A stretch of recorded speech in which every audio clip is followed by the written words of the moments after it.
Matrix classes में आपका स्वागत है। तो आज हम देखेंगे पुष्पी पादपों की अकारिकी, यानी कि हम एंजियोस्पर्म में हैं और एंजियोस्पर्म में जो हम आज पढ़ेंगे वो है अकारिकी। तो अकारिकी क्या है और इस पूरे चैप्टर में हमें क्या देखने को मिलेगा, सबसे पहले यह जान लेते हैं।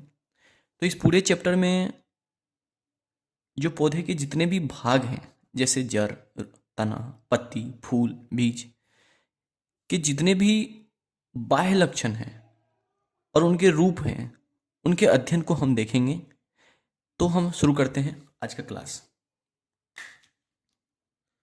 तो अकारिकी आपको दिख रहा होगा, शब्द है अकारिकी। तो अकारिकी मीन्स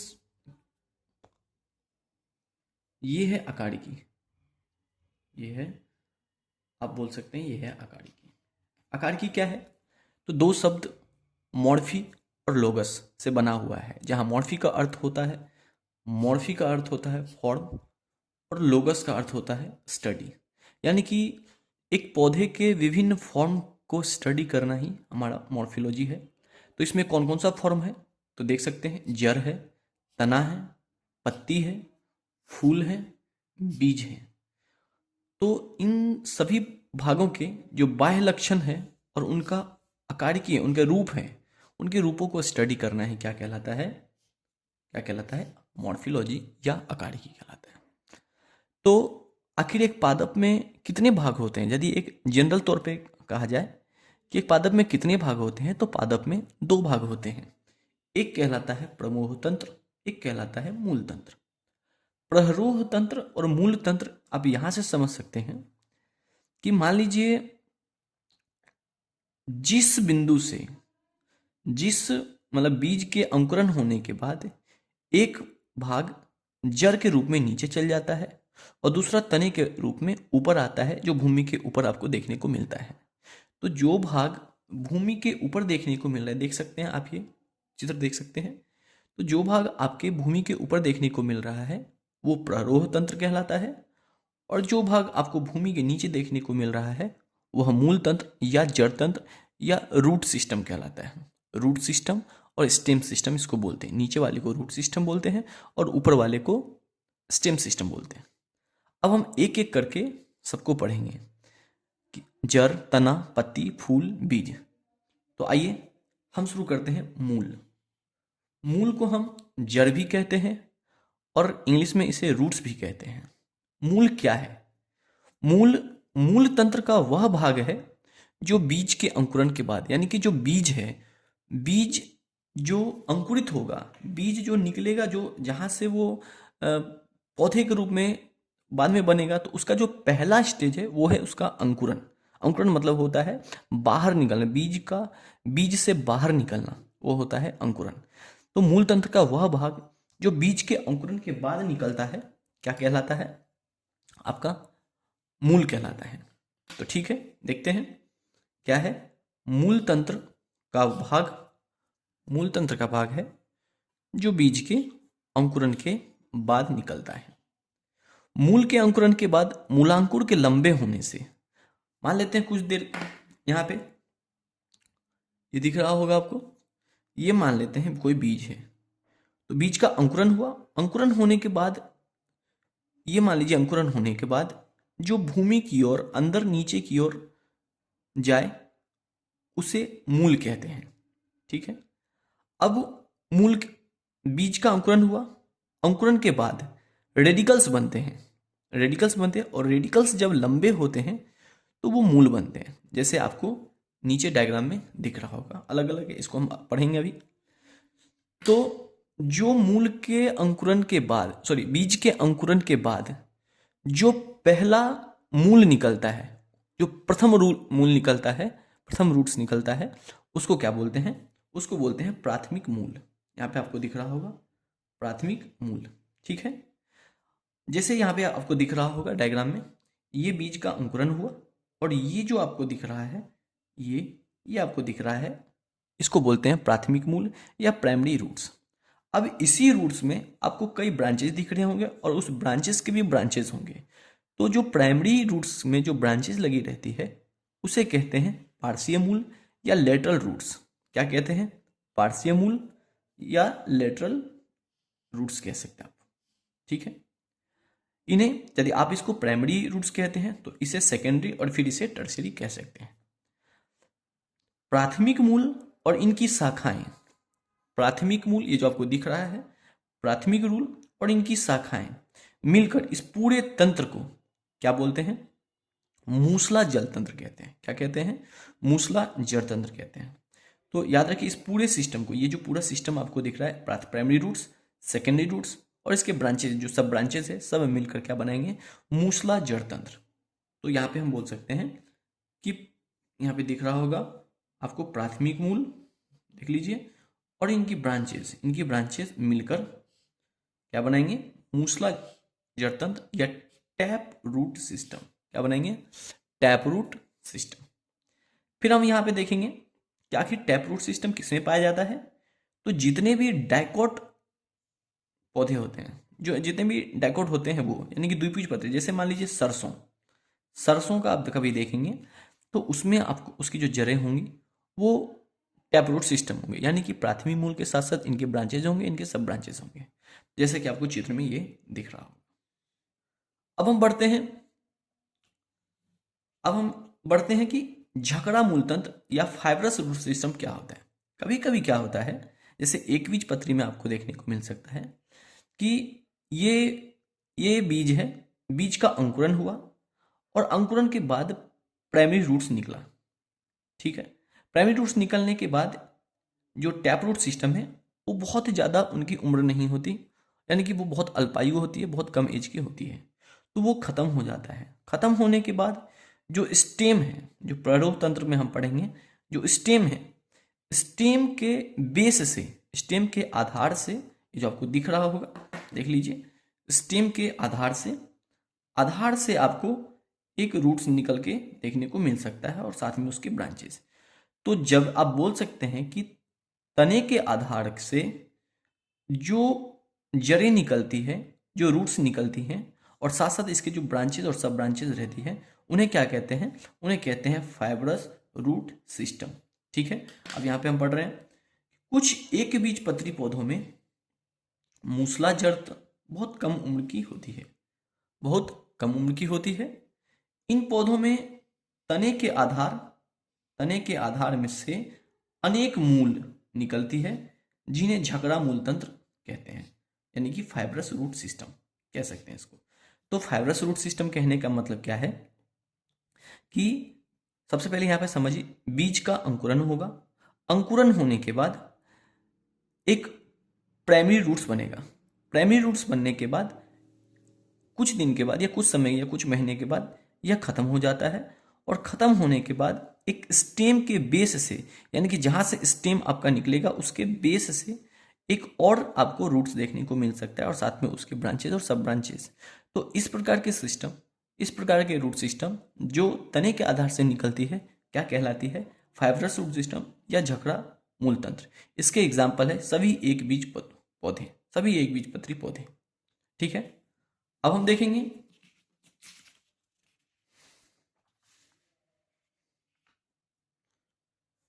कुछ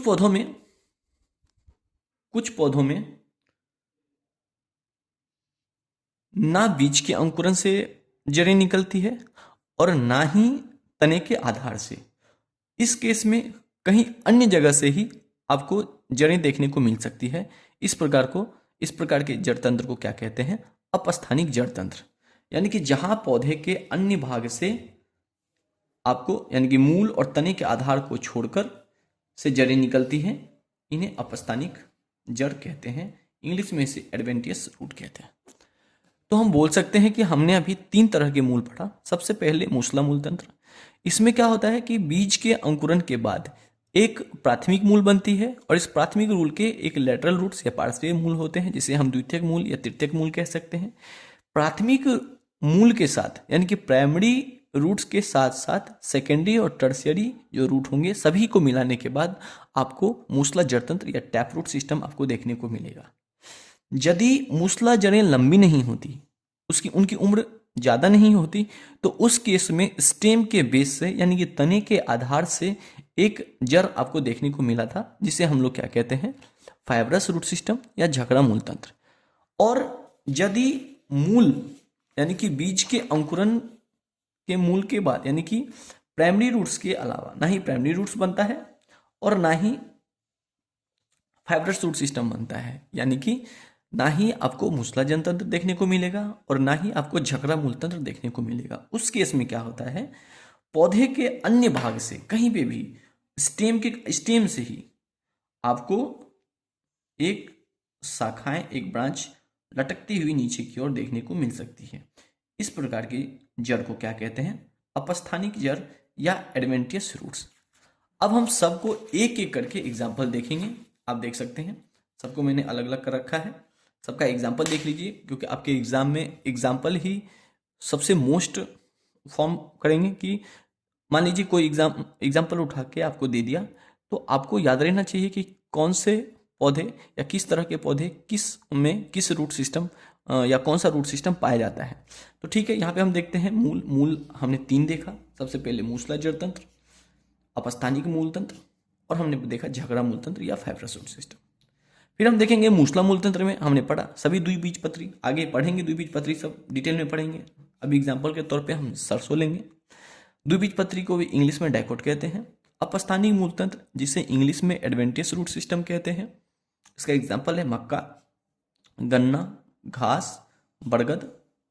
ये सब आप देखेंगे, कभी ध्यान से देखिएगा। तो इनकी जो जड़ें होती है वो पौधे के अन्य भाग से, ना ही मूल से और ना ही तने के आधार से निकलती है। वह कहीं पे भी, कहीं से भी निकल सकती है, तने से निकल सकती है या कहीं से भी आपको देखने को मिल सकता है। झगड़ा मूल तंत्र में हमने देखा सभी एक बीजपत्री, जैसे गेहूं, चावल, गेहूं और चावल। अब हम देखेंगे मूल क्षेत्र यानी कि रूट्स एरिया। तो एक बार मैं ओवरऑल आपको बता देता हूं क्या क्या होता है। ये आपको चित्र में दिख रहा होगा। ये है एक रूट का एक भाग हमने लिया, ये पूरा रूट है। तो सबसे जो ये नीचे वाला पोर्शन है, सबसे नीचे वाला पोर्शन, इसको बोलते हैं रूट कैप। क्या बोलते हैं, रूट कैप। तो सबसे पहला क्वेश्चन ये आता है दिमाग में कि आखिर ये रूट कैप का क्या यूज हो सकता है, आखिर ये रूट कैप क्यों होगा। आखिर कोई भी चीज़ अपने आप को इवेल्यूट करती है, अपने आप को इवोल्यूशन में लाती है, तो वो किस किस प्रकार से अपने आप को चेंजेस करती है। तो जो भी कारण रहा होगा, तो हम यह जानने का कोशिश करेंगे कि आखिर ये मूल गोप क्यों आया होगा। तो हम देखते हैं कि मूल के ऊपर, जो मूल का वह भाग जो मिट्टी में गति करता है, मिट्टी में गति कर रहा है, मान लीजिए ये मिट्टी में गति कर रहा है, आगे कुछ ऐसा चीज आ गया जिससे इस मूल को खतरा हो, तो वो खतरे से बचाने के लिए इस पे एक कैप लगा होता है, जिसे हम क्या कहते हैं, मूल गोप या रूट कैप। ठीक है, अब हम देखेंगे मूल गोप से जैसे ही हम ऊपर आएंगे तो एक एरिया मिलता है आपको, मेरिस्टेम का एरिया। मेरिस्टेम कहने का मतलब होता है विभाजन, मतलब आपको विभाजन यहाँ पे देखने को मिलता है। 2 से 4, 4 से 8, 8 से 16, इस प्रकार के विभाजन ही, या इस प्रकार के विभाजन के बाद ही कोई भी पौधे या कोई भी मूल या कोई भी चीज जिसमें विभाजन होता है वो आप उनकी लंबाई में वृद्धि होती है। जब तक कोई भी टिश्यू या उत्तक में विभाजन नहीं होगा या कोई भी कोशिका में विभाजन नहीं होगा, तब तक उनकी लंबाई और चौड़ाई में वृद्धि नहीं हो सकती। तो वो मेरिस्टेम का क्षेत्र ही होता है जिससे मूल या रूट अपने आप को लंबाई में वृद्धि करवाते हैं। तो ये वाला एरिया जो आपको दिख रहा होगा, इसे कहते हैं मेरिस्टेम क्षेत्र। मेरिस्टेम क्षेत्र से ऊपर आने पर हमें दिखता है एक एरिया ऑफ इलोंगेशन, ये आपको दिख रहा होगा। हमने मूलगोप देखा, हमने मेरिस्टेम क्षेत्र देखा, अब हम देख रहे हैं दीर्घीकरण क्षेत्र या एरिया ऑफ इलोंगेशन। इलोंगेशन का मतलब होता है कि ये मेरिस्टेम, अभी हमने बोला कि मेरिस्टेम का जो एरिया है, इसमें कोशिका विभाजन होता है और कोशिका विभाजन के बाद इसमें लंबाई देखने को मिलेगा। क्या बोल रहा हूं मैं, इसमें लंबाई देखने को मिलेगा। तो हम बोल सकते हैं कि कहीं ना कहीं यह इलोंगेट हो रहा है, इसीलिए इस एरिया को क्या बोलेंगे, इस एरिया को हम बोलेंगे एरिया ऑफ इलोंगेशन या दीर्घीकरण का क्षेत्र। दीर्घीकरण क्षेत्र से ऊपर आने पर हमको दिख रहा है परिपक्वता क्षेत्र, ये आपको दिख रहा होगा परिपक्वता क्षेत्र। परिपक्वता क्षेत्र या एरिया ऑफ मैच्योरेशन क्या होता है? तो जिस एरिया में आपके रूट्स इलोंगेट होना बंद हो जाए, यानी कि वो अपने आप को लंबाई में वृद्धि करना कम कर दे, वह एरिया परिपक्व क्षेत्र कहलाता है। परिपक्व कहने का मतलब ही है कि उसमें अब कोशिका या सेल का डिवीजन नहीं होगा, कोशिका का विभाजन नहीं होगा। तो एरिया ऑफ मैच्योरेशन हमने देख लिया। एरिया ऑफ मैच्योरेशन, जब आप मैच्योर हो जाते हैं, जब कोई भी रूट्स मैच्योर हो जाता है, तो उस पर आपको एक रूट हेयर्स देखने को मिल सकता है। रूट हेयर्स आपको देखने को मिल सकता है। रूट हेयर्स आपको देखने को मिल सकता है, जैसा कि चित्र में आपको दिख रहा है। तो यदि आपसे कभी मूल के पार्ट्स के बारे में कोई जानना चाहे, तो आप बता सकते हैं कि सबसे पहले क्या आएगा? रूट कैप आएगा। रूट कैप के बाद जस्ट ऊपर आपका मेरिस्टेम का एरिया है। मेरिस्टेम के ऊपर ये वाला जो गैप दिख रहा है, इसको एरिया ऑफ इलोंगेशन कहते हैं। एरिया ऑफ इलोंगेशन के बाद ये एक एरिया आता है जो एरिया ऑफ मैच्योरेशन है, मैच्योर्ड एरिया है, जहाँ पे सेल डिवीजन बंद हो जाता है। और सेल डिवीजन बंद होने पर जो परिपक्व बनते हैं, उस एरिया पर ही आपके मूल रोम या रूट हेयर देखने को मिलता है। तो हम देखते हैं यहाँ पे कुछ लाइन पढ़ लेते हैं, कुछ इसके एक्सेप्शन भी है। तो क्या है मूल गोप? क्या है मूल गोप? मूल गोप, ठीक है। मूल गोप, मूल का शीर्ष भाग देख लीजिए। मूल का शीर्ष भाग यानी कि टॉप एरिया इसलिए क्योंकि ये नीचे की ओर बढ़ रहा है, तो इसको बॉटम और इसको टॉप बोलेंगे। जो मूल गोप से ढका होता है, जो मूल गोप से ढका होता है और मिट्टी में वृद्धि के दौरान तो शीर्ष की रक्षा करता है। अभी मैंने बताया था कि जब ये वृद्धि कर रहा होता है, तो कोई भी चीज जो इसको नुकसान पहुंचा सकता है, उससे इसकी रक्षा करता है कौन? Root cap. इसके कुछ एग्जाम्पल है जैसे एपीफाइट्स, परजीवी जितने भी हैं, हाइड्रोफाइट्स यानी कि जितने भी जलोद्भिद पौधे हैं जो जल में आते हैं, माइकोराइजल जड़ में मूल गोप नहीं होता। माइकोराइजल हमने पढ़ा है कि जिस पादप के जड़ में, जिस पादप के साथ कवक सहजीवी संबंध में रहते हैं, उसे क्या कहते हैं? माइकोराइजल जड़, ठीक है। फिर हमने देखा मेरिस्टेम का एरिया। फिर हमने देख लेते हैं यहाँ पे कि मूल गोप से ऊपर मेरिस्टेम क्रियाओं का क्षेत्र आता है, जिसकी कोशिका भित्ति बहुत पतली और छोटी होती है तथा इसमें बार बार विभाजन होता है। ये विभाजन ही होता है जिसके विभाजन के बाद ही आपकी लंबाई में आपके जो रूट्स होते हैं वो लंबे होते हैं। फिर आता है एरिया ऑफ इलोंगेशन, जैसा कि हमने पढ़ा, इस क्षेत्र में मूल की लंबाई में वृद्धि होती है, ठीक है। अब हम उसके बाद देख लिए हैं एरिया ऑफ इलोंगेशन, जहाँ पे इस क्षेत्र में क्या होता है? मूल अस्थाई हो जाता है और इसमें किसी तरीके का डिवीजन आपको देखने को नहीं मिलता है। देख लीजिए, इस क्षेत्र में मूल अस्थाई हो जाता है और किसी भी प्रकार की वृद्धि देखने को नहीं मिलती, ठीक है। अब तक आपने देख लिया। फिर हम पढ़े मूल रोम यानी कि रूट हेयर्स के बारे में बोल सकते हैं कि परिपक्व क्षेत्र में मूल पर बहुत पतले कोमल धागे की संरचना पाई जाती है, जिसे मूल रोम कहते हैं। यानी कि जो एरिया ऑफ मैच्योरेशन है, उस पर एक पतले धागे के समान एक संरचनाएं होती है, जिसे हम क्या कहते हैं? मूल रोम। इस प्रकार हमने मूल के बारे में हमने समझा, मूल के क्षेत्र के बारे में समझा। अब हम पढ़ेंगे मूल का रूपांतरण, यानी कि जो रूट्स मॉडिफिकेशन है क्या है। देखिए, कभी कभी मूल जो है कुछ अन्य कारण से या कुछ भी कारण से अपने आप को खुद में रूपांतरित कर लेती है। वैसे तो एक मूल का काम जड़ और खनिज लवण का अवशोषण कर पौधे के सभी भागों में पहुंचाना रहता है, मगर इसके अलावा भी कभी कभी मूल खुद को चेंज कर लेता है, खुद को मॉडिफाई कर लेता है कुछ कारण से। जैसे मान लीजिए किसी को अपने आप में भोजन संचय करना है, किसी को अपने आप को सपोर्ट देना है, किसी को अपने आप को मतलब रिएस्पायरेशन कराना है, यानी कि श्वसन कराना है, तो इस कंडीशन में वो अपने आप को चेंज कर लेता है। तो हम बोल सकते हैं कि मूल का रूपांतरण क्या है। तो जब मूल, देख सकते हैं, जब मूल जब मूल भोजन संचय करने, सहारे के लिए तथा श्वसन के लिए खुद को रूपांतरित या मॉडिफाई कर लेती है तो उसे क्या कहते हैं? उसे कहते हैं हम लोग मूल का रूपांतरण। ठीक है, अब हम पढ़ेंगे मूल का रूपांतरण क्या क्या हो सकता है।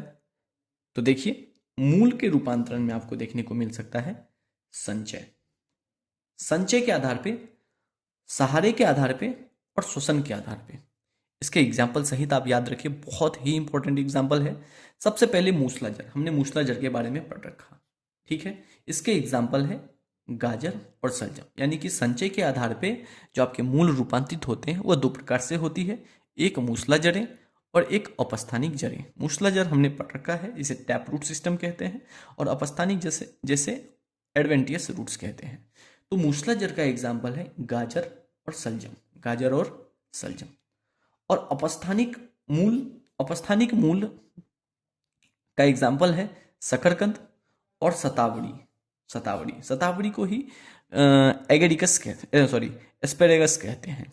ये आपको कभी कभी आपको एग्जाम में सीधा पूछ सकता है कि एस्पेरेगस किस प्रकार के रूपांतरण में आते हैं। तो इसको बोल सकते हैं कि जो संचय के आधार पे जो हमने बांटा था मूल को, यानी कि अपस्थानिक मूल बोल सकते हैं इसको। अब हम सहारे के आधार पे देखेंगे तो इसमें प्रोपरूट और अवस्तंभ रूट या स्टिल्ट रूट कहते हैं, प्रोपरूट में आपके बरगद, आप देख रहे हैं, आपने देखा होगा कि कहीं कहीं पे मान लीजिए पौधा है, बरगद का कोई पेड़ है और कहीं दूर से उनके साथ कहीं से भी एक तने से एक लटकती हुई आपको नजर आएगी कोई जड़ें। आपने ध्यान दिया होगा तो आप देखे होंगे बरगद का पेड़। तो बरगद, कोई आपसे पूछेगा कि बरगद के पेड़ में किस प्रकार के मूल पाए जाते हैं, तो आप बोल सकते हैं कि बरगद के पेड़ में प्रोप रूट पाए जाते हैं। अब हम पढ़ेंगे अवस्तंभ रूट, अवस्तंभ यानी कि स्टिल्ट रूट का एग्जाम्पल है मक्का और गन्ना। फिर हम देखेंगे श्वसन मूल, जिसको हम न्यूमेटाफोर्स कहते हैं। न्यूमेटाफोर में एग्जाम्पल है राइजोफोरा। ठीक है, क्या है न्यूमेटाफोर्स में? राइजोफोरा। तो हमने मूल के रूपांतरण को देख लिया। कभी कभी आपके एग्जाम में एक अलग तरीके से क्वेश्चन पूछ सकता है, ये हम यहाँ पे देखेंगे। जैसे संग्रहण के लिए मूल का रूपांतरण किस किस प्रकार से होता है। तो संग्रहण के लिए आप देख सकते हैं शंक्वाकार कोनिकल रूट्स आपको देखने को मिल सकते हैं, जिसके सबसे बेहतरीन एग्जाम्पल है गाजर आपका, यदि आपसे पूछा जाएगा कि गाजर में किस प्रकार के मूल पाए जाते हैं तो आप बोल सकते हैं शंक्वाकार। ये है मूली में किस प्रकार के जड़ पाए जाते हैं, किस प्रकार के मूल पाए जाते हैं, तो आप बोल सकते हैं तर्कुरूपी मूल या फ्यूसिफॉर्म आप बोल सकते हैं। फिर इसी तरीके से आप देखेंगे सलजम में कुंभी रूपी मूल या ग्लोबोज या फ्लास्क शेप, देखिए आपको ये घड़े के आकार का दिख रहा होगा, इसीलिए इसको फ्लास्क शेप रूट्स भी कहते हैं या ग्लोबोज भी कहते हैं। फिर हम देखेंगे कंदमूल, जिसका एक एग्जाम्पल है शकरकंद, और कंदमूल को ही हम क्या कहते हैं? Tuberous roots. तो हमने जड़ में हमने मूल को पढ़ा, मूल के प्रकार को पढ़ा, मूल के रूपांतरण को पढ़ा, और मूल के रूपांतरण के बाद अब हम पढ़ेंगे कि आखिर पादप की जड़ का मुख्य काम क्या है। तो मैंने पहले ही बताया कि इनका मुख्य काम होता है मिट्टी से पानी तथा खनिज लवण का अवशोषण कर पौधे के विभिन्न भाग में पहुंचाना। इसके अलावा जो इसकी जो जड़ें होती है, मान लीजिए ये जड़ें हैं, तो ये मिट्टी में पौधे को पकड़ के रखती है, पौधे को जकड़ के रखती है। आप बोल सकते हैं इनके काम में एक काम ये भी है कि जकड़ कर रखना, पौधे को मिट्टी में जकड़ कर रखना। और तीसरा काम क्या है? खाद्य पदार्थ का संचय करना, जो हमने ऊपर देखा। इस तरीके से हमारा मूल खत्म होता है। अब हम देखेंगे तना।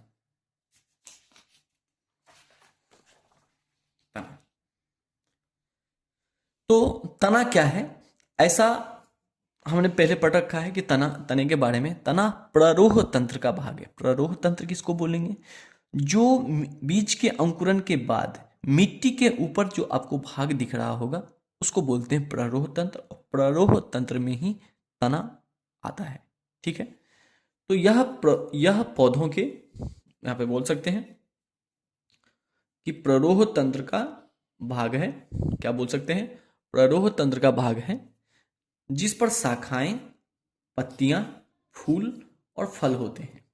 ठीक है, यह अंकुरित बीज के भ्रूण के प्रांकुर से विकसित होते हैं। ये बहुत एग्जाम्पल बहुत बेहतरीन है। यानी कि ये प्लूमूल से निकलती है, यानी कि प्रांकुर से निकलती है। यदि आपसे पूछेगा कि जड़ किससे निकलता है तो मूलांकुर से। यदि आपसे पूछेगा कि तना किससे निकलता है तो प्रांकुर से। ये बात ध्यान रखिएगा। ठीक है, तो अंकुरित बीज के मूलांकुर से तो आपका मूल निकल गया। अंकुरित बीज के मूलांकुर से तो मूलांकुर से तो आपका मूल निकल गया। तो और अंकुरित बीज का जो भाग भूमि के ऊपर निकल रहा है, निकलना चाहता है, उसे प्रांकुर कहते हैं, और उसी प्रांकुर से आपका तना निकलता है। तो अंकुरित बीज के भ्रूण के प्रांकुर से आपको विकसित जो होता है उसे तना कहते हैं। तने पे क्या क्या दिख रहे हैं देख सकते हैं। तने पे नोड्स दिख रहे होंगे आपको, ये है नोड्स। दो नोड्स के बीच के एरिया को क्या कहते हैं? इंटरनोड्स। इंटरनोड्स देख सकते हैं आप। और पत्तियां जो है इसी नोड्स पे निकलती है, पत्तियां जो है इसी नोड्स पे आपको देखने को मिल सकती है। तो हम एक बार तना का ओवरऑल देख लेते हैं। ये आप अपने जड़ पढ़ रखा है, हमने पढ़ रखा है जड़, जिसे रूट कहते हैं। अब हम देख रहे हैं स्टेम के बारे में। तो स्टेम में जो ये जो गांठ होती है इसको बोलते हैं नोड्स, इसको बोलते हैं नोड्स। ठीक है, इसी नोड्स पे आपको पत्तियां देखने को मिल सकते हैं। फिर हम पत्ती के बारे में पढ़ेंगे तो इसके बारे में डिटेल करेंगे। अब देखिए, जहां पे पत्तियां उगती हैं उसी वहीं पे कलिकाएं होती हैं। कलिकाएं मतलब बड, ये बड। तो ये जो आपको दिख रहा होगा इसे बोलते हैं कक्षस्थ कलिका। एक कक्षस्थ कलिका होती है और एक शीर्षस्थ कलिका होती है। दोनों का अपना अपना काम है। कक्षस्थ कलिका के पास ही आपको पत्ते देखने को मिल सकते हैं, और शीर्षस्थ कलिका जो ये आपको ऊपर देखने को मिलेंगे, आगे हम पढ़ेंगे इसके बारे में। तो जो शीर्षस्थ कलिका जिसे एपिकल बड कहते हैं, उनका काम है कि तने की लंबाई को बढ़ाना। यदि किसी शाखे पे, यदि किसी ब्रांच पे आपको एपिकल बड दिख रहा है, यानी कि उसकी लंबाई में अभी भी वृद्धि होगी, यानी कि वो अभी भी बढ़ रहा है, वो अभी भी उसकी लंबाई में वृद्धि होती रहेगी, जारी रहेगी। ठीक है, तो हमने क्या पढ़ा कि स्टेम में क्या है? दो नोड्स है, दो नोड्स के बीच के जगह को हम लोग क्या बोल रहे हैं? इंटरनोड्स बोल रहे हैं। और नोड्स पे ही आपके पत्ते उगते हैं, पत्तियां उगती हैं, और नोड्स पे ही ये जो आपको दिख रहा है इसको बोलते हैं कलिकाएं या बड। ठीक है, और बड दो प्रकार से होते हैं। एक कक्षस्थ कलिका जिसे एक्सिलरी नोड्स कहते हैं, जिसे ये दिख रहा है आपको, इसे एक्सिलरी नोड्स कहते हैं। क्या कहते हैं? कक्षस्थ कलिका। और एक होता है शीर्षस्थ कलिका। कक्षस्थ कलिका हमेशा नोड्स के इस तरीके से आपको देखने को मिल सकता है, और जो शीर्षस्थ कलिका है यानी कि एपिकल बड, वो आपको शीर्ष के बिल्कुल ऊपर देखने को मिल सकते हैं, जो यह बात दर्शाती है कि आपके तने या आपकी शाखाएं अभी भी उनकी लंबाई में वृद्धि हो रही है। ठीक है, अब हम पढ़ेंगे, यहाँ पे देख लेते हैं क्या क्या हमने पढ़ा कि तने पे नोड्स, तने पर नोड्स या गांठें तथा इंटर नोड्स होती है या पुड़ियां होती हैं। पत्तियां नोड्स पर ही निकलती है, पहले ही बता चुका हूं मैं। तथा नोड्स के बीच के जगह को, के क्षेत्र को क्या कहते हैं?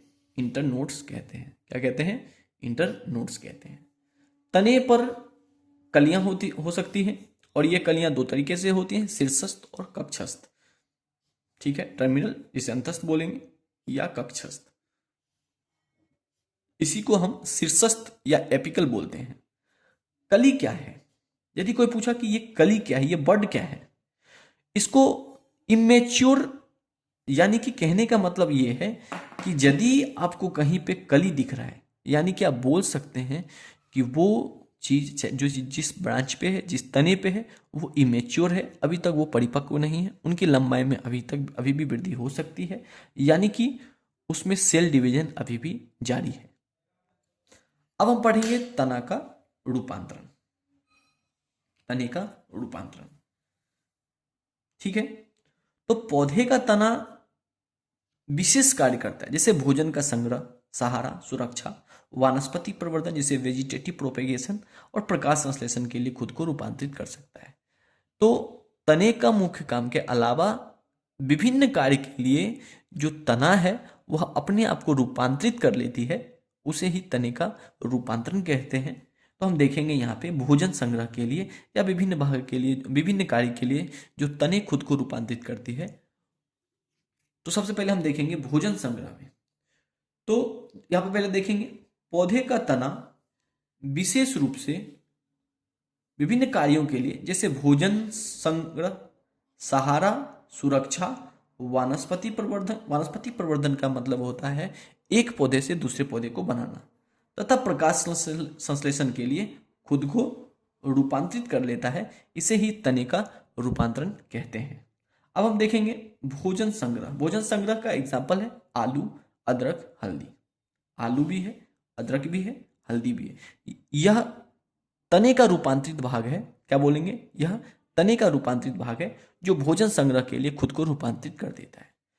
सहारा के लिए जिसके तने, जिसके स्टेम बहुत पतले और दुर्बल होते हैं, जो सहारा यानी कि खड़े रहने के लिए बहुत कमजोर होते हैं, वह प्रतान में बदल जाते हैं, जैसे मटर। जैसे मटर हम बोल सकते हैं यहाँ पे कि दुर्बल तने वाले पौधे प्रतान में बदल जाते हैं।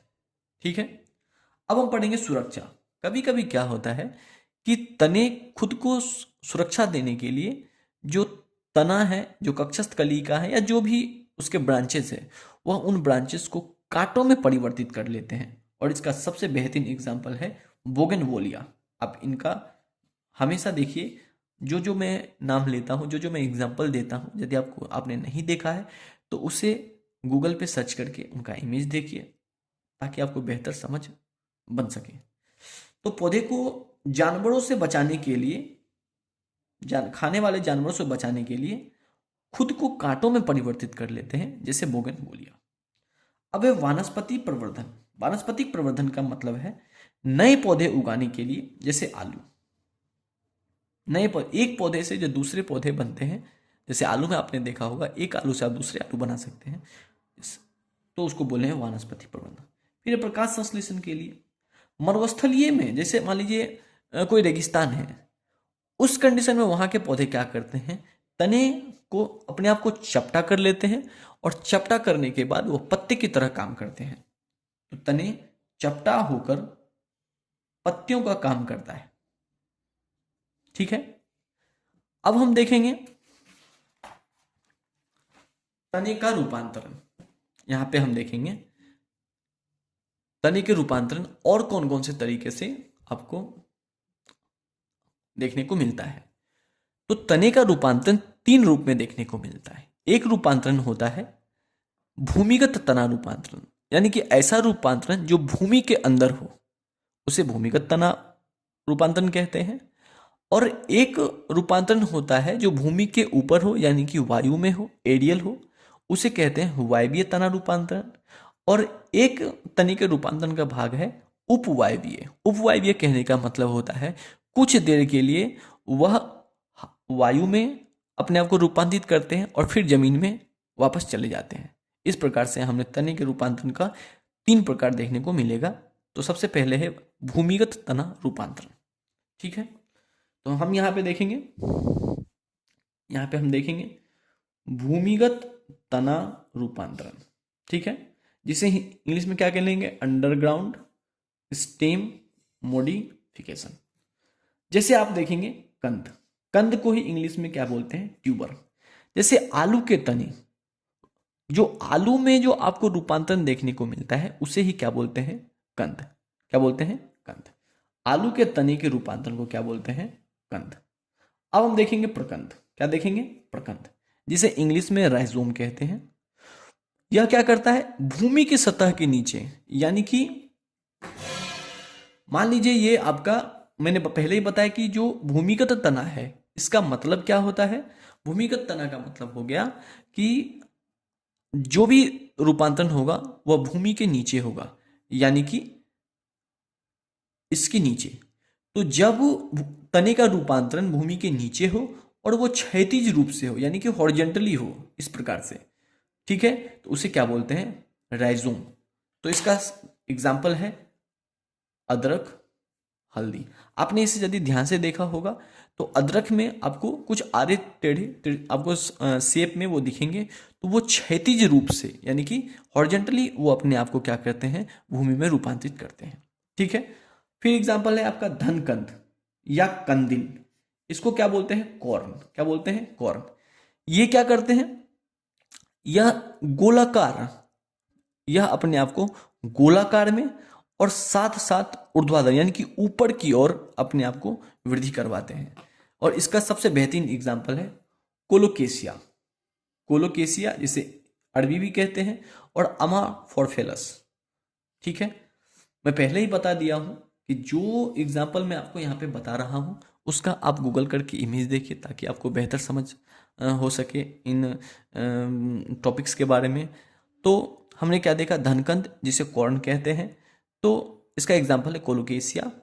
और ये किस प्रकार से होगा, तो यह गोलाकार, और जिस तरीके से आपने राइजोम को देखा कि क्षैतिज वृद्धि देखने को मिलेगा, इसमें आपको वर्टिकल यानी कि आपको ऊर्ध्वाधर या वर्टिकल आपको देखने को मिल सकता है जो रूपांतरण होगा।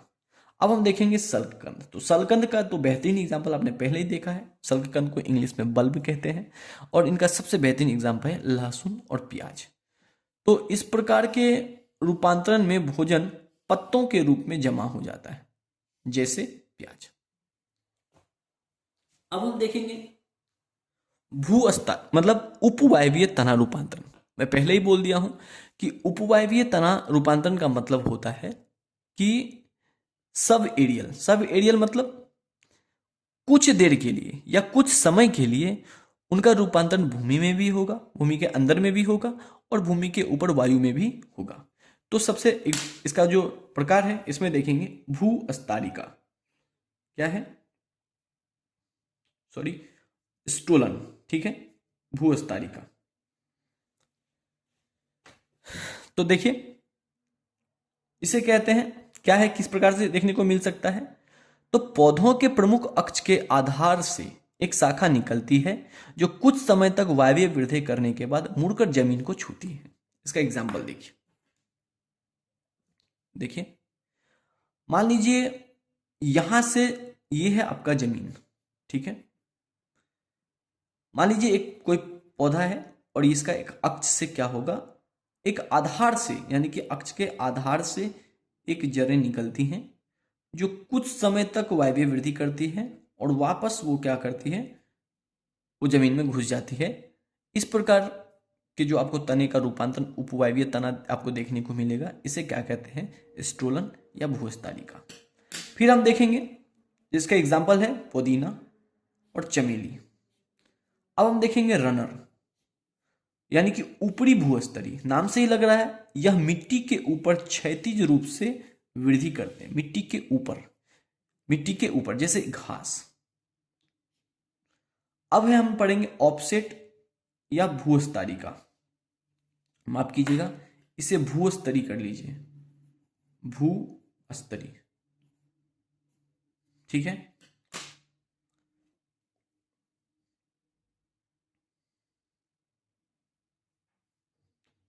भूस्तरी, ठीक है।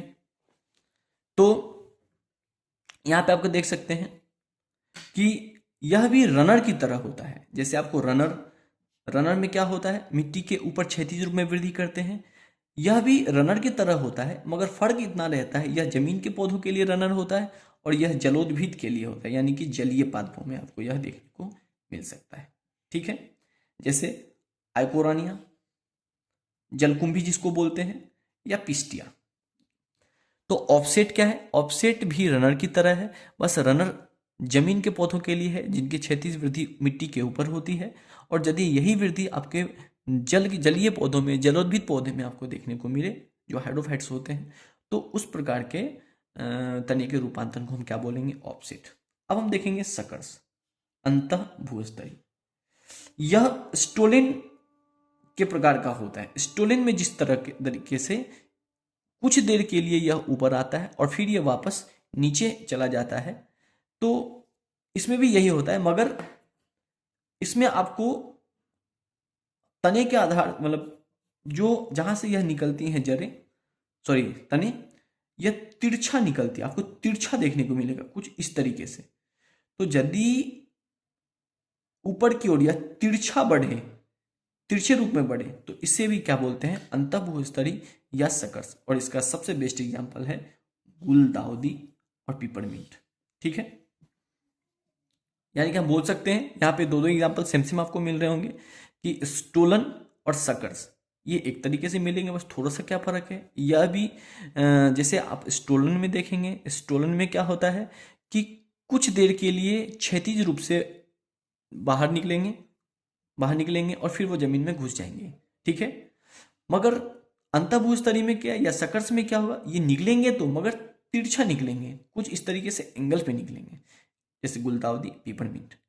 रनर और ऑफसेट भी सेम प्रकार है, मगर जहाँ पे ऑफसेट आपके जलीय पादप में देखने को मिलेंगे, जलीय पादप जो होंगे उसमें आपको ऊपर यानी कि जल के ऊपर आपको क्षैतिज रूप से आपके तने में वृद्धि होंगे। उसी प्रकार से रनर में क्या होंगे, या मिट्टी के पौधों के लिए है जहाँ पे आपके जो तने हैं वह क्षैतिज रूप से मिट्टी के ऊपर वृद्धि करते हैं।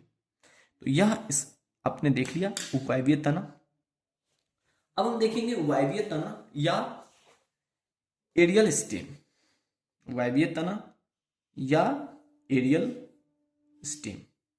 ठीक है, जब संपूर्ण तना भूमि के ऊपर स्थित हो, जब संपूर्ण तना भूमि के ऊपर स्थित हो, तो इस कंडीशन में जो आपका तना का रूपांतरण होगा उसे वायवीय तना रूपांतरण या एरियल स्टेम मॉडिफिकेशन कहते हैं। सबसे पहला एग्जांपल इसका कंटक स्तंभ। कंटक स्तंभ को इंग्लिश में क्या बोलते हैं, स्टेम थॉर्न। स्टेम थॉर्न, देखिए मेरे हिसाब से आपको ये सब वर्ड इंग्लिश में ही याद रखने चाहिए यदि आप सहज महसूस करते हैं, नहीं तो हिंदी तो आपको पता रहना ही चाहिए यदि आप हिंदी मीडियम से हैं। तो क्या होता है वायवीय तना, तना का जो पहला ये आपको देखने को मिल रहा है कंटक स्तंभ। इसमें क्या होता है, जो कक्षस्थ कलिकाएं होती है, कक्षस्थ कलिका आपने पहले ही हमने बता रखा है, जहां से पत्ते, जिस नोड से पत्ते निकलते हैं उसी नोड्स पर एक छोटी बड आपको देखने को मिलेगा, तो उसको बोलते हैं कक्षस्थ कलिका। कभी कभी क्या होता है, तने के रूपांतरण में यह जो कलिकाएं हैं यह कांटे का रूप ले लेती है, जिस पर पत्ते, शाखा एवं पुष्प विकसित होते हैं। इसका बेहतरीन एग्जाम्पल है नींबू और बोगेनवेलिया। ठीक है, अब हम देखेंगे स्तंभ प्रतान यानी कि टेंड्रिल्स।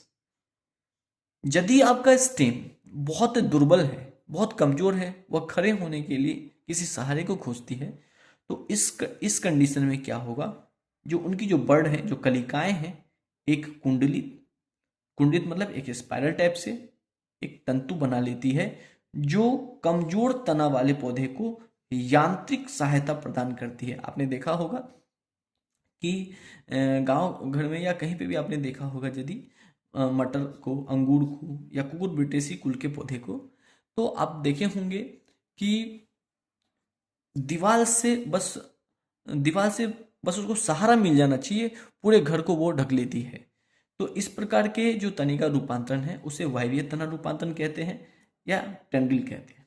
अब है पर्णकाय स्तंभ। पर्णकाय स्तंभ मतलब जिसे फाइलोक्लेड कहते हैं।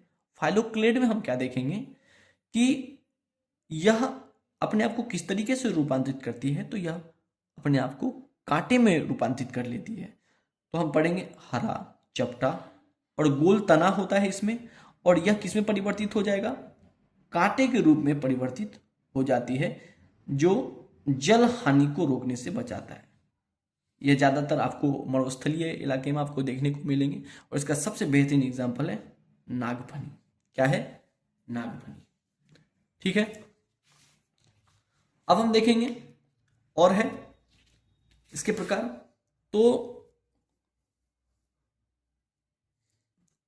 पर्णाभ पर्त या क्लैडोड, पर्णाभ पर्त या क्लैडोड या क्लैडोड।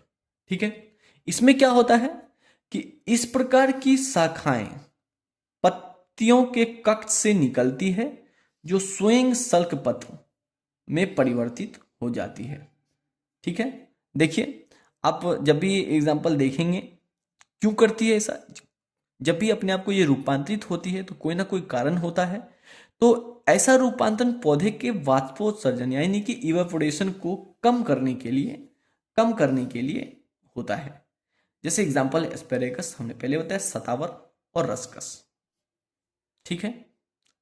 अब है पत्रकलिका यानी कि बुलबिल। क्या होता है ऐसा, क्या है ये? तो कुछ पौधों की जो कक्षस्थ, याद रखिए तने का जो रूपांतरण होगा वो कक्षस्थ कलिकाओं से होगा, क्योंकि कक्षस्थ कलिकाएं ही या कक्षस्थ कलिकाएं या शीर्षस्थ कलिकाएं यानी कि आपके जो जितने भी बर्ड आपको देखने को मिले, चाहे वो एपिकल हो या एक्सिलरी है, तो यही बर्ड आपके तना को विकसित करती हैं। इसीलिए यदि कोई तने का परिवर्तन मतलब उनके उसके बर्ड का परिवर्तन, ठीक है, तो पौधे की कक्षस्थ एवं पुष्प कलिकाएं विशेष छोटे आकार में परिवर्तित हो जाती है, छोटे आकार में परिवर्तित हो जाती है, जिसे बुलबिल कहते हैं या पत्र प्रकलिक कहते हैं। अब यह क्या करता है, ये बुलबिल क्या होते हैं, पौधे से अलग होकर जमीन पर गिर जाते हैं और फिर से एक नया पौधा बना लेती है। यह बुलबिल आप कीजिएगा, यह बुलबिल अपने मातृ कोशिकाओं से अलग होकर जमीन पर नीचे गिर जाते हैं तथा नए पौधे को जन्म देते हैं। एग्जाम्पल है एलोए और अगेव। एलोए और अगेव ये पौधों के नाम है। अब इसका इमेज देखिएगा। अब हम इसको समझने के लिए और याद रखने के लिए हमने सबका एक एक एग्जाम्पल में एक चार्ट पे तैयार कर लिया। जैसे तने का रूपांतरण 3 प्रकार से हमने देखा, भूमिगत तना रूपांतरण, अर्धवायवीय तना रूपांतरण और वायवीय तना रूपांतरण। ठीक है। भूमिगत तना में हमने देखा प्रकंद, जिसे राइजोम कहते हैं। इसमें हल्दी, अदरक, केला, फर्न। याद रखिए, हल्दी, अदरक, केला, फर्न। बिल्कुल ऐसे ही आपको याद रहना चाहिए, ताकि जब कभी भी एग्जाम में आपको यह देखने को मिले तो आपसे एक बार में ही आप इसे टिक कर पाए। ठीक है। तो भूमिगत तना रूपांतरण में यदि आपसे कभी पूछेगा कि प्रकंद में किस किस प्रकार का आप एग्जाम्पल दे सकते हैं, तो याद रखिए हल्दी, अदरक, केला और फर्न। स्तंभकंद यानी कि ट्यूबर में किस प्रकार से, नाम से ही लग रहा है, आलू इसका बेस्ट एग्जांपल है, आलू। फिर है सल्ककंद, नाम से ही लग रहा होगा, बल्ब कहाँ पे देखने को मिलता है आपको, डेली एग्जांपल है, डेली डे का एग्जांपल है। लहसुन और प्याज में। फिर हम देखेंगे धनकंद या कॉर्न, इसका सबसे बढ़िया एग्जाम्पल है जिमीकंद या कचालू। ठीक है। अब हम देखेंगे अर्धवायवीय तना, ऊपरी भूस्तरीय। क्या है? ऊपरी भूस्तरीय, जिसे रनर कहते हैं। ठीक है। तो इसका सबसे बेहतरीन एग्जाम्पल है दूब, घास और मार्सिलिया। ऊपरी भूस्तरीय यानी कि रनर का एग्जाम्पल है दूब, घास और मार्सिलिया। भूस्तरीय या स्टोलन का एग्जाम्पल है अरुई और पैसीफ्लोरा। दिख रहा होगा। अब हम देखेंगे भूस्तारिका या ऑफसेट। मैंने बताया कि यह भी बिल्कुल रनर की तरह होता है, बस जहां पे रनर आपको जमीन के पौधों के लिए है, वहीं पे आपका जो भूस्तारिका यानी कि ऑफसेट है वह जलकुंभी में आपको देखने को मिल सकता है। फिर हमने देखा अंतः भूस्तरीय, यह भी स्टोलिन प्रकार का होता है, बस इसकी जो जड़ें निकलती, जो तना निकलती है वह तिरछा काट से निकलती है। इसका एग्जाम्पल हमने देखा था गुलदाउदी और पिपरमिंट। ठीक है। अब हम देखेंगे वायवीय तना। वायवीय तना में हमने देखा था कंटक स्तंभ, जहां पे वह कांटे के रूप में हमने आपको परिवर्तित कर लेता था, जैसे नींबू और बोगेनवेलिया। फिर हमने देखा था स्तंभ प्रथा, जिसका एग्जाम्पल हमने मटर, अंगूर और कुकुरबिटेसी को रखा था इसमें। फिर हमने देखा था फेलोक्लेड यानी कि पर्णकाय स्तंभ, जहाँ पे नागफनी आएगा, केजुराइना आएगा। फिर हम देखे थे परनाभ पर्त, जिसे क्लैडोड कहते हैं, सतावर, रस्कस। ठीक है। और फिर पत्रपलिका, जहां पे बुलबिल आपको देखने को मिला था, इसका अलोए और अगीव। ये हमने मूल और तना हमने पढ़ लिया। अब हम आगे नेक्स्ट क्लास में हम देखेंगे पत्ती, और पत्ती के बाद पुष्प और फल हम कल देखेंगे। तो मेरे साथ आप बने रहिए। मैट्रिक्स क्लासेस में आपका फिर से स्वागत है। धन्यवाद।